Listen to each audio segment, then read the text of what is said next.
क्या केतकी के सामने आएगी झनक और अनिरुद्ध की सच्चाई? केतकी ने रखा झनक और अनिरुद्ध पे कड़ी नज़र। जी हाँ दोस्तों, हम बात करें स्टार प्लस के शो झनक की। तो दोस्तों, आगे बढ़ने से पहले आप इस चैनल पर नए हैं तो इसे सब्सक्राइब कर दीजिए, साथ ही बेल आइकन दबाना ना भूलें। वीडियो अच्छा लगे तो इसे लाइक जरूर कीजिएगा। चलिए आगे बढ़ते हैं दोस्तों। सीरियल झनक में आप देखने वाले हैं कि जल्द जो है झनक की मुँह दिखाई में अनिरुद्ध जो है आने वाला है। जी हाँ, यहाँ पर विवान ने ऑलरेडी अनिरुद्ध को बुला लिया है। यह इवन जब वह फ़ोन पर बात कर रहा होता है तो यहाँ पे झनक सुन लेती है और उसका नाम सुनते ही किचन में कांड कर देती है। जी हाँ, किचन में उसके हाथ से गलती से नीचे बर्तन गिर जाता है और जिसके बाद से उसकी सास जो है उसके ऊपर भड़कने लग जाती है कि तुम्हारा ध्यान काम में तो लग नहीं रहा, अपनी पति की बातें सुन रही हो। आप यहाँ पे देखने वाले हैं कि वह खूब भड़कने लगती है झनक के ऊपर और झनक खुद को संभालती हुई नज़र आती है। और साथ ही यहाँ पर जो विवान बीच में आता है और अपनी माँ को रोकता है कि आप ऐसे मत कहिए इसे, यह अमेरिका में से आई है, हम लोग अमेरिका में आए हैं तो यहाँ इतना सारा काम करना नहीं होता है। आप यह भी देखने वाले हैं कि सास इतनी ज़्यादा खड़ूस है कि झनक को आते ही गौशाला का सारा काम दे देती है। जी हाँ, जहाँ पे झनक कहती है कि ठीक है मैं सारा काम कर लूँगी, लेकिन आपको थोड़ा सा सिखाना पड़ेगा क्योंकि मुझे काम करना नहीं आता। यह सुनते ही उसकी सास भड़क जाती है कि काम तुम्हें सिखाऊंगी, यूँ तो नहीं तो बोल रही सिखाऊंगी तो वह करना पड़ेगा। फिर यहाँ आप देखने वाले हैं कि झनक की भाभी बीच में आती है और कहती है कि देखिए, यह ना बाहर आती रहती थी, वहाँ पर सारा काम होता नहीं था। अब किसी को भी ऐसा अनजान काम देंगे तो उसे थोड़ा अजीब तो लगेगा ही। छोटी बहू को यह सारा काम आता नहीं है, उसे हमें सिखाना पड़ेगा। लेकिन आप देखने वाले हैं कि यहाँ पे जो केतकी बिल्कुल भी किसी की बात नहीं मानती है। उसकी तो यह मानो कि जो उसने कह दिया वो पत्थर की लकीर हो गई है, सबको उसी की बात माननी पड़ेगी। यहाँ पे झनक का ड्रामा तो गुजराती फैमिली में चल ही रहा था, लेकिन दोस्तों इससे भी ज़्यादा मज़ेदार आपको बोस फैमिली के ड्रामे को देखकर लगने वाला है। क्योंकि एक बोस फैमिली थी जो वह कहाँ कितनी ज़्यादा अमीर थी, एकदम सड़क पे आ गई है, यानी नौकर बन चुके हैं। जी हाँ, जब से लालौन के हाथ में वो प्रॉपर्टी लगी है ना, तब से यहाँ पे बोस फैमिली की वोट लग चुकी है। यहाँ एक एक बोस मेंबर काफ़ी ज़्यादा परेशान है। आज जो वह कर रहे हैं उन्हें कभी सपने में भी नहीं सोचा होगा, उन्होंने कभी भी सपने में भी नहीं सोचा होगा कि मुझे घर में के इतने सारे काम करने पड़ेंगे। लेकिन आप देखने वाले हैं लालौन जो है ये सारी चीज़ें जानबूझकर ही करवाता है, क्योंकि वह इन अमीर लोगों को ना सबक सिखाना चाहता है। क्योंकि जब इन अमीर लोगों के पास पैसा होता है ना, तो यह दूसरों के दुख को समझते नहीं है।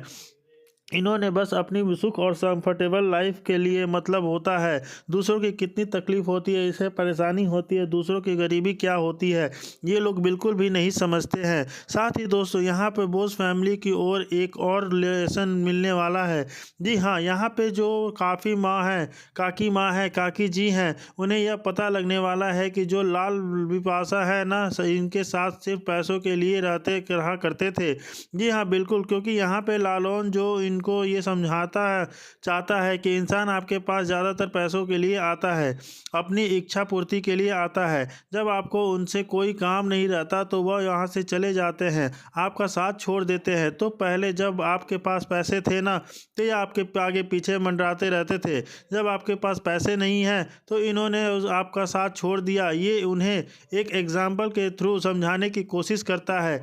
जैसे कि आपने देखा कि लालौन के काकू जो कहा थी काके सब्जी मंडी से सब्जी लेकर आइए, जो यहाँ घर के सारे मेंबर्स काफ़ी परेशान हो गए हैं, हैरान हो गए हैं कि काकू ने आज तक कभी सब्जी मंडी में सब्जी आया ही नहीं है, इन्हें सब्जी लेना आता ही नहीं है, तो यह कैसे सब्जी लेकर आएंगे, इन्हें ये क्या सब्जी का रेट चल रहा है कुछ मालूम भी नहीं है, मोल भाव क्या करेंगे, उन्हें कुछ भी नहीं पता। यहाँ आप देखने वाले हैं कि जेठू जी बीच में बोल पड़ते हैं और कहते हैं कि इसे कुछ भी नहीं पता होगा, ये इनफैक्ट ठगा जाएगा, उसे दुकानदार ठग लेंगे, हाई रेट बताकर इससे पैसे चार्ज कर लेंगे। लालौन कहता है कोई बात नहीं, पैसे चार्ज करेंगे, ख़राब सब्जी देंगे चलेगा, 2-4 दिन तक चलेगा, लेकिन सब्जी तो यही लेकर आएंगे। तो यहाँ पे आप देखने वाले हैं कि सब्जी लेने के लिए काकू को सब्जी मंडी भेजा जाता है, लेकिन एंड में यहाँ उनकी मदद करने के लिए लालौन आता है। लालून उसने समझाता है कि देखिए आपने लाल से मदद मांगी, लाल कैसे बहाने बनाकर जा रहा है। जी हाँ, काकू जब यहाँ सब्जी लेने के लिए जाते हैं तो लाल को कहते हैं कि चलो मेरे साथ, लेकिन लाल साफ मना कर देता है कि मुझे कॉलेज के लिए लेट हो रहा है, मुझे जाना है। तो यहाँ पे काकू को समझ में आ जाता है कि जब मेरे पास पैसे थे ना, जब मेरे दिन अच्छे थे ना, तो ये लोग कैसे मेरे आगे पीछे मंडराया करते थे। आज मेरा दिन खराब तो है तो इन्होंने भी मेरा हाथ साथ छोड़ दिया। तो यहाँ पे लाल जो है अपने कदम पीछे खींच लेता है और साथ जिसको निकम्मा निठल्ला कहा करते थे यानी छोटो गंड, वो आता है काकू की मदद के लिए। जी हाँ, काकू की मदद के लिए छोटौन आगे हाथ बढ़ाता है और लालन कहता है कि ठीक है आप इनके साथ जा सकते हो, लेकिन सब्जी लेकर तो काकू ही आएंगे। दोस्तों ये सीन देखकर काफ़ी ज़्यादा मज़ा आता है कि यहाँ पे लोग दूसरों पे ऑर्डर चलाते थे, दूसरों से हुक्म चलाते थे, आज वो सब कुछ उनके हाथ हो रहा है। वहीं दूसरी तरफ विपाशा अभी पाशा के तेवर अभी भी चेंज नहीं हुए हैं। ये यहाँ पे लालौन से जबान पर जबान लड़ाई जा रही है और लालौन है उसे करारा जवाब दिए जा रहा है। आप यहाँ देखेंगे किचन की सारी रिस्पॉन्सिबिलिटी इन दोनों के हाथ में दे दी जाती है, यानी तनुजा और विपाशा को कहा जाता है कि किचन की सारी रिस्पॉन्सिबिलिटी आप लोग संभालेंगे, खाना बना सब लोग आप लोग ही अरेंज करेंगे, जिसको जितनी बार भूख लगी उतने जो खाना होगा आप लोग ही बनाओगे। और दूसरी सबसे इम्पॉर्टेंट बात यहाँ है कि आपकी मदद के लिए कोई भी नहीं आएगा, मेरी सास तो बिल्कुल भी नहीं आएगी, आप देखने वाले हैं। तनुजा विपाशा यहाँ बोलती हैं कि हम लोग इतने सारे लोगों का खाना कैसे बनाएंगे। लालौन यहाँ पे कहता है कि वो मेरे सास भी तो आप सबके लिए खाना बनाती थी ना, तो वो लेकिन एक प्रश्न नहीं करती थी और आप लोग जाते थे क्या आप उनकी मदद के लिए? कभी भी नहीं जाते थे, या बीमार रहती थी तब भी सबके लिए खाना बनाती थी।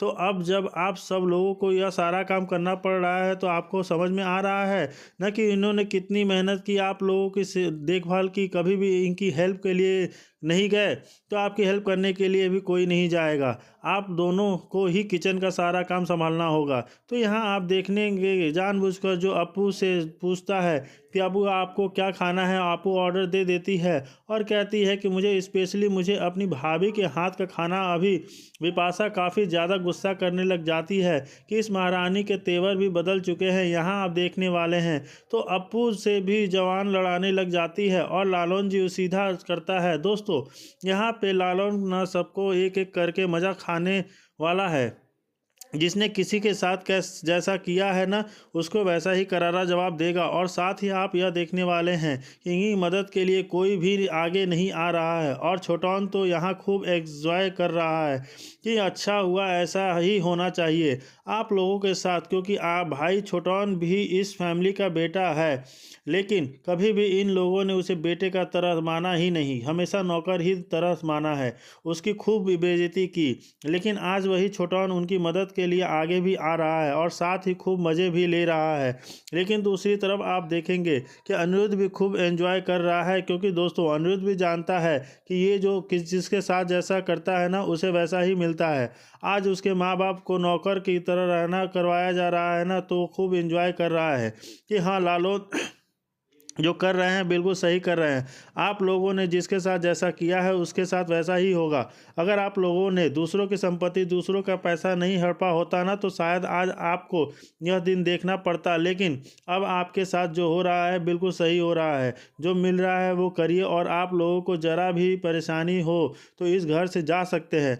तो दोस्तों यहाँ पे बोस फैमिली के इस ड्रामे को देखकर आपको कैसा लग रहा है हमें कमेंट में ज़रूर बताइए। दूसरी तरफ आप देखने वाले हैं कि यहाँ पे जो केतकी है ना खूब नज़र रखने वाली है अनिरुद्ध और झनक पर। दरअसल आप देखेंगे कि जब अनिरुद्ध एंटर होगा उसे पता चलेगा कि ये झनक है, मतलब पहले तो झनक घूंघट में रहने वाली है, जो हाँ घूंघट में रहने वाली उसे नहीं पता कि अंदर झनक ही है, लेकिन जब उसकी मुंह दिखाई होगी यानी वो घूंघट हटाएगी तो यहाँ पे अनिरुद्ध को पता चल जाएगा कि ये तो झनक है।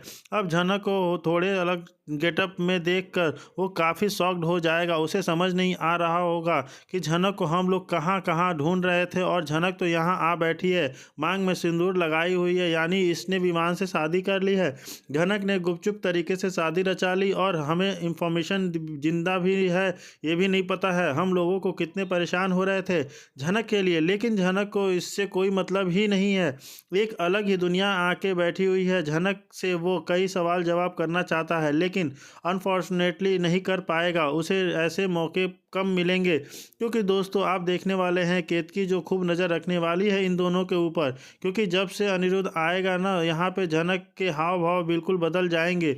वो बहुत ज़्यादा ऑकवर्ड करेगी, अवॉइड करेगी अनिरुद्ध को पास जाने के लिए, और अनिरुद्ध बहुत कोशिश करेगा झनक से मिलने के लिए। यहाँ पे केतकी नोटिस करने लगेगी कि यह लड़का जब से यहाँ आया है ना तो छोटी बहू के अंदाज थोड़े से बदल गए हैं, और साथ ही यहाँ पे वो अनिरुद्ध को भी गौर से देखेंगे कि यह लड़का क्यों मेरी छोटी बहू को इतना इंटरेस्ट दिखा रहा है। मतलब जब से आया है तब से उसी को घूरा जा रहा है।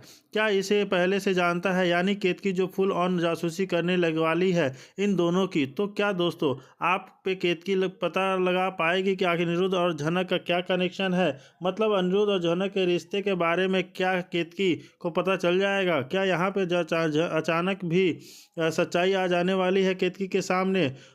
हम आपको बता दें कि केतकी यहाँ फुल ऑन कोशिश करेगी, लेकिन मेकर्स का इतनी जल्दी सभी चीज़ों को एक्सपोज नहीं करने वाले हैं।